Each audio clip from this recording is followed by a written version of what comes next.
آسان درس قرآن نحمده ونصلي ونسلم على رسوله الكريم اما بعد فاعوذ بالله من الشيطان الرجيم بسم الله الرحمن الرحيم ولو تقول علينا بعض الأقاويل لأخذنا منه باليمين ثم لقطعنا منه الوتين فما منكم من أحد عنه حاجزين وإنه لتذكرة للمتقين۔ اور اگر وہ ایک بات بھی خود بنا کر ہمارے اوپر لگا دیتے تو ضرور ہم ان سے قوت کے ساتھ بدلہ لیتے، پھر ان کے دل کی رگ کاٹ دیتے، پھر تم میں سے کوئی ان سے روکنے والا نہ ہوتا۔ اور بے شک یہ قرآن ڈر والوں کے لیے ضرور نصیحت ہے۔ یہ 5 آیات کریمہ جو ہے اس کا مختصر خلاصہ یہ ہے کہ اللہ رب العالمین نے کافروں کی اس بات کو رد کیا کہ یہ کہتے تھے کہ نبی پاک صلی اللہ علیہ وسلم نے قرآن جو ہے وہ اپنی طرف سے بنا کر ہمیں سناتے ہیں، تو اس کا رد کرتے ہوئے اللہ نے فرمایا کہ سارا قرآن تو اپنی طرف سے بنا لینا دور کی بات ہے۔ فرمایا اگر بالفرض میرے حبیب علیہ السلام سے ایک بات بھی فرمایا کہ خود سے بنا کر اگر وہ ہمارے اوپر لگا دیتے جو ہم نے وحی نہ فرمائی ہوتی، یا ہم نے وہ بات کہنے کی انہیں اجازت نہ دی ہوتی، تو ضرور فرمایا ہم ان سے قوت اور قدرت کے ساتھ بدلہ لیتے۔ اور فرمایا پھر ان کے دل کی رگ کاٹ دیتے کہ جس کے کاٹتے ہی موت واقع ہو جاتی، پھر تم میں سے کوئی ہمیں ان سے بدلہ لینے سے روکنے والا نہ ہوتا۔ اب یہ تھا مختصر اسی آیت کریمہ کا خلاصہ۔ اب اس کی مراد کیا ہے؟ مراد یہ ہے کہ اے کافرو، سید المرسلین صلی اللہ علیہ وسلم تمہاری وجہ سے اللہ کی طرف جھوٹی بات منسوب نہیں کر سکتے، حالانکہ وہ میرے محبوب یہ جانتے ہیں کہ جو ایسا کرے گا اللہ تعالیٰ اسے سزا دے گا، اور اللہ تعالیٰ کی دی ہوئی سزا کو دور کرنے پر کوئی بھی قادر نہیں۔ مفسرین فرماتے ہیں یہ آیت مبارکہ سرکار دو عالم صلی اللہ علیہ وسلم کے کمال صدق اور بارگاہ خداوندی میں نہایت درجے قابل اعتماد ہونے کی دلیل ہے۔ یعنی یہ 5 آیات بتا رہی ہیں کہ حضور کتنے زیادہ سچے تھے، یعنی کمال صدق تھا اللہ نے فرمایا، اور اللہ کی بارگاہ میں یعنی کتنا نہایت درجہ ہے آپ کا قابل اعتماد ہونے کی یہ دلیل ہے جو اللہ تعالیٰ نے ارشاد فرمائی۔ اور فرمایا وَإِنَّهُ لَتَذْكِرَةٌ لِّلْمُتَّقِينَ، بے شک یہ قرآن ڈر والوں کے لیے ضرور نصیحت ہے۔ یعنی 4 آیات میں پہلے وہ اللہ تعالیٰ نے بیان کیا اپنے محبوب کے کمال صدق کو، اور اب 5ویں آیت میں فرمایا کہ بے شک یہ قرآن ان لوگوں کے لیے نصیحت ہے کہ جو اللہ تبارک و تعالیٰ کے فرائض کی بجا آوری کر کے اور اس کی نافرمانیاں چھوڑ کر پھر اللہ کے عذاب سے ڈرتے ہیں، کیونکہ یہی لوگ ہیں کہ جو قرآن کی نصیحتوں سے فائدہ اٹھاتے ہیں۔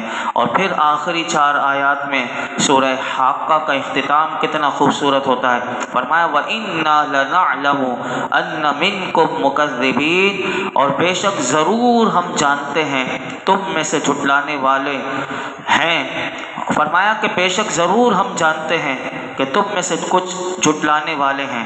اس آیت کریمہ میں فرمایا اے لوگوں ضرور ہم جانتے ہیں کہ تم میں سے کچھ لوگ قرآن کو جھٹلاتے ہیں، تو سن لو کہ ہم انہیں ان کے جھٹلانے پر سزا دیں گے۔ وَإِنَّهُ لَحَسْرَةٌ عَلَى الْكَافِرِينَ، اور بے شک وہ کافروں پر ضرور حسرت ہے۔ فرمایا کہ بے شک وہ قرآن کافروں پر حسرت کا سبب ہوگا۔ وہ کس طرح؟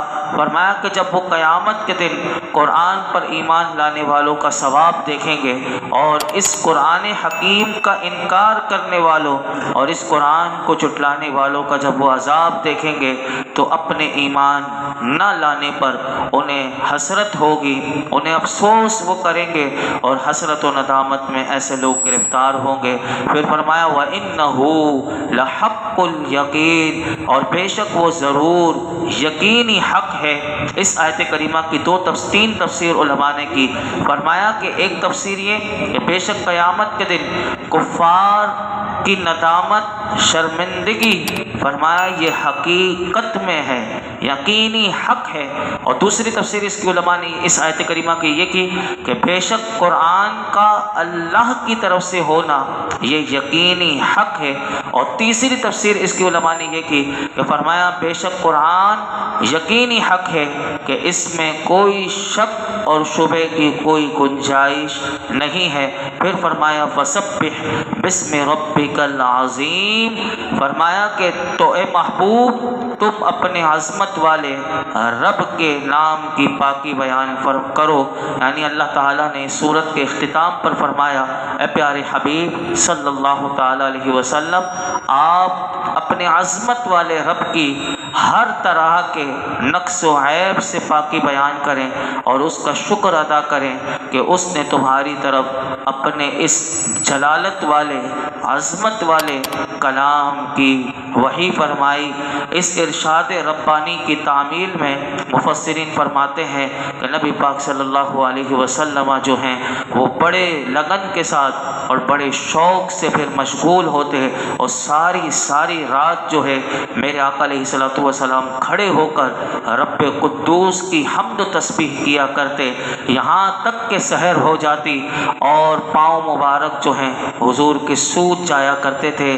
جب عرض کیا جاتا حضور اتنی مشقت، تو میرے آقا سامنے یہی جواب دیتے تھے کہ میں کیا اپنے رب کا شکر گزار بندہ نہ بنوں؟ تو یہ ہے جو اللہ نے فرمایا کہ فسبح بسم ربک العظیم، بس اے حبیب آپ تسبیح کیا کریں اپنے رب کی جو عظمت والا ہے۔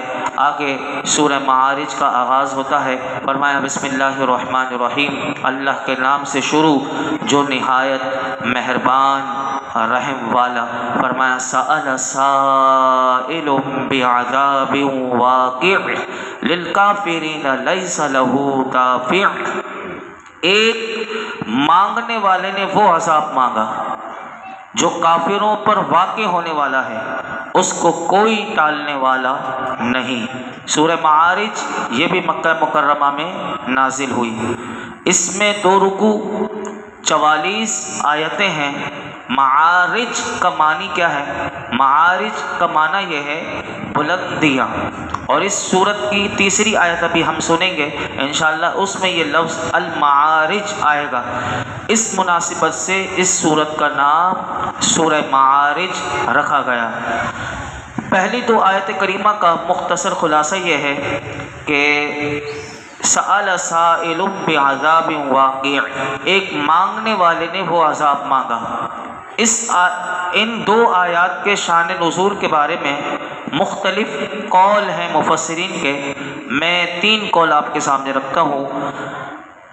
اس کا پہلا قول مفسرین نے یہ لکھا کہ نبی کریم صلی اللہ علیہ وسلم نے جب کفار مکہ کو اللہ کے عذاب کا خوف دلایا کہ اللہ کا عذاب قیامت کے دن بھی ملے گا، دنیا میں بھی ملے گا اگر وہ رب پر ایمان نہ لائے، تو وہ آپس میں یہ کہنے لگے کہ محمد مصطفیٰ صلی اللہ تعالیٰ علیہ وسلم سے پوچھو کہ اس عذاب کے مستحق کون ہیں اور یہ کن لوگوں پر عذاب اللہ کا آئے گا۔ تو انہوں نے نبی پاک صلی اللہ علیہ وسلم سے دریافت کیا، اس پر سورہ معارج کی یہ آیتیں اللہ تعالیٰ نے نازل فرمائی۔ اس صورت میں یہاں جو لفظ آیا سآلہ، تو یہ سوال کرنے کے معنی میں۔ دوسرا قول مفسرین نے اس 2 آیات کریمہ کے تحت یہ لکھا کہ نضر بن حارث یہ کافر تھا، یہ مذاق میں بار بار پوچھتا تھا کہ عذاب نازل ہونے کی، بلکہ اس نے دعا کی تھی جو 9ویں پارے میں آتی ہے اور وہ قرآن کی آیات ہیں کہ نضر بن حارث یہ کہتا تھا کہ اس نے اس الفاظ سے جو دعا کی تھی اللہ کی بارگاہ میں، وہ قرآن میں وہی الفاظ ہیں۔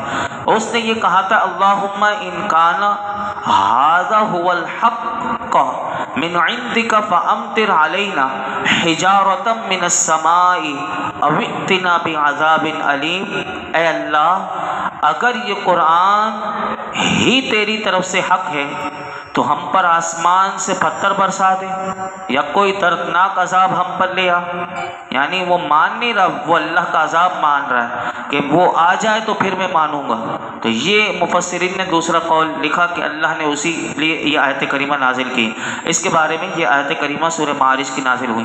تیسرا قول مفسرین نے اس آیت کریمہ کے بارے میں یہ لکھا کہ نبی کریم صلی اللہ علیہ وسلم نے اللہ تعالیٰ سے کافروں پر عذاب نازل کرنے کی دعا کی تھی اور اس کے جواب میں یہ آیت کریمہ نازل ہوئی. اب ان تینوں قول کے صورت میں اب اس کے معنی کیا بنیں گے اور اس کی تفسیر مختصر عرض کر کے اپنی گفتگو سمیٹتا ہوں. فرمایا پہلے قول کے مطابق کہ جب نبی پاک صلی اللہ علیہ وسلم نے اللہ کا عذاب کا خوف دلایا تو اس صورت میں ان دو آیات کی تفسیر یہ بنے گی. فرمایا اے پیارے حبیب صلی اللہ علیہ وسلم، کفار جس عذاب کے بارے میں آپ سے سوال کر رہے ہیں وہ کافروں پر واقع ہونے والا ہے اور اس عذاب کو کوئی ٹال سکتا نہیں. دوسرے قول کے مطابق جس نے دعا مانگی تھی نضر بن حارث، تو اس کے لحاظ سے اس کا خلاصہ یہ بنے گا کہ ایک مانگنے والے نے مذاق کے طور پر وہ عذاب مانگا ہے کہ جو کافروں پر واقع ہونے والا ہے. اب کافر چاہے طلب کریں یا نہ کریں، جو عذاب ان کے مقدر میں ہے وہ ان پر ضرور آنا ہے، اسے کوئی ٹال سکتا نہیں. اور تیسرے قول کے مطابق جو حضور نے دعا کی تھی کافروں پر، تو اس لحاظ سے اگر دیکھیں تو اس کی تفسیر یہ بنے گی. مفسرین فرماتے ہیں اے پیارے حبیب صلی اللہ علیہ وسلم، آپ نے کفار پر جو عذاب نازل کرنے کی دعا کی ہے وہ ان پر واقع ہونے والا ہے اور اس عذاب کو ان سے کوئی ٹال سکتا نہیں. یہ تین آیات ہم نے سماعت کی. انشاءاللہ پیر سے مزید آگے ہم سماعت کریں گے. اللہ رب العالمین ہم سب کو قرآن حکیم کا نور اور اس کا فیضان نصیب فرمائے، اور اللہ تعالی ہم سب کو اپنے تمام عذابات سے دنیا میں جو نازل ہوتے ہیں اس سے بھی بچائے، اور اللہ ہم سب کو عذاب قبر سے بھی بچائے اور عذاب جہنم سے بھی اللہ ہمیں محفوظ فرمائے. الحمدللہ رب العالمین والصلاة والسلام علی سید الانبیاء والمرسلین وعلی آلہ واصحابہ اجمعین. یا اللہ پاک جو کچھ سنا اس میں کوئی غلطی کوتاہی ہو معاف فرما، اپنی بارگاہ میں قبول فرما. قرآن حکیم کا نور اور اس کا فیضان نصیب فرما، ہمارے لیے سمجھنا سمجھانا آسان فرما، غور و فکر کی توفیق عطا فرما. رب کریم قرآن حکیم کے ساتھ جب تک ہماری سانسیں باقی ہیں اللہ وابستہ رہنے، اسے سمجھنے، پڑھنے، پڑھانے، سیکھنے، سکھانے، دوسروں تک اس کا پیغام پہنچانے اور ہم سب کو اس کی تعلیمات پر عمل کی توفیق عطا فرما. اللہ قرآن کا نور عطا فرما، قرآن کی برکت سے ہماری پریشانیاں، بیماریاں، دکھ تکلیف دور فرما، ہمارے گھروں پر رحمت نازل فرما، ہم سب پر عالم اسلام پر اپنا رحم و کرم نازل فرما.